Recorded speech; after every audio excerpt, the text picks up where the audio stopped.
But when PETA's observer saw the 11-year-old dog 7 years later, she was limping and suffering from chronic, painful arthritis.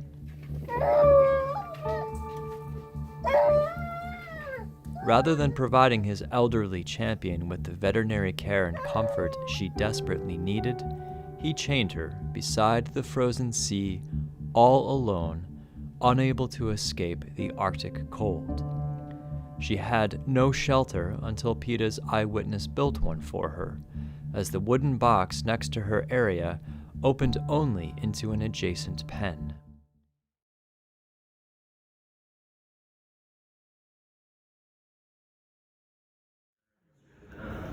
Louis, I love you and respect you, and I know that your companionship with your dogs demonstrates the love you have for animals. I beg you, please, we're begging you to please, I know that you don't want dogs to suffer, right? We don't want dogs to suffer, right? The Iditarod race does that. It actually, the Iditarod has a long-standing history, long and tragic history. Please, I beg you, please. I beg you to please cut your ties with the Iditarod race. Use your influence to please talk to Greg Maffei and ask them to sever their ties. Formula One's in your family, please ask them to sever their ties. Don't touch me. We love you, Louis. We know you're an ally, so please ask Formula One to stop the Iditarod. Dogs are dying every year. Thank you. Please, we're begging you, please. Ask them to sever their ties with the Iditarod race. So many dogs have died. 150 dogs have died to their race to death. I beg you, please. In late 2018 and early 2019, a PETA eyewitness worked in Alaska's sled dog industry. He found dogs who were denied veterinary care for painful injuries, kept chained near dilapidated boxes and plastic barrels 24/7 in the bitter cold and biting wind, and exhausted, dehydrated dogs forced to run hundreds of miles. At a kennel operated by Iditarod champion John Baker and by Catherine Keith, who has had 2 dogs die in the Iditarod, PETA's eyewitness found dozens of frantic dogs. Their only respite from wind chills as low as 19 below were dilapidated, open-faced boxes that let in the wind and snow and contained very little straw for bedding, if any. Some of them had even collapsed. One box's floor had just fallen out. This is Snickers, one of Baker's lead dogs in 2011 when he won the Iditarod. But when PETA's observer saw the 11-year-old dog 7 years later, she was limping and suffering from chronic, painful arthritis.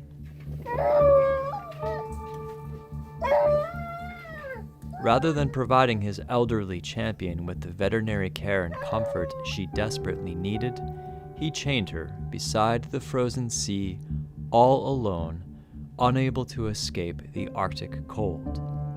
She had no shelter until PETA's eyewitness built one for her, as the wooden box next to her area opened only into an adjacent pen.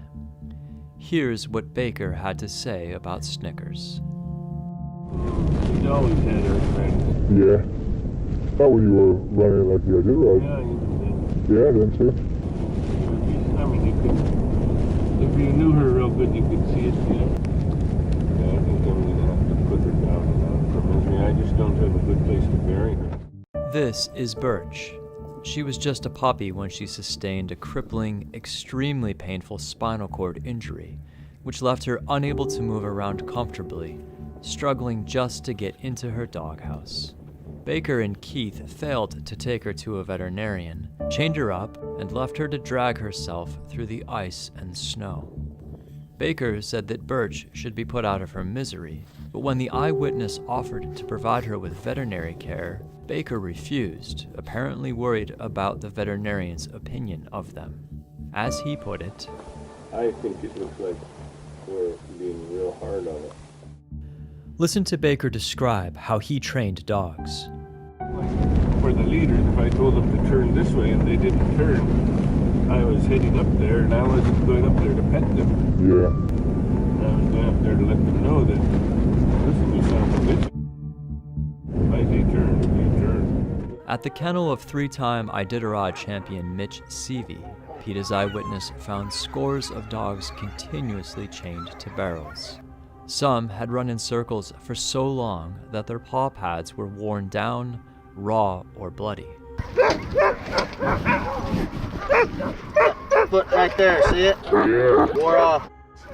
Doing circles back and forth and twisting, wore their fucking feet off. This dog, Captain, had open, infected wounds on his neck, a result of the constant irritation of his collar as he paced back and forth.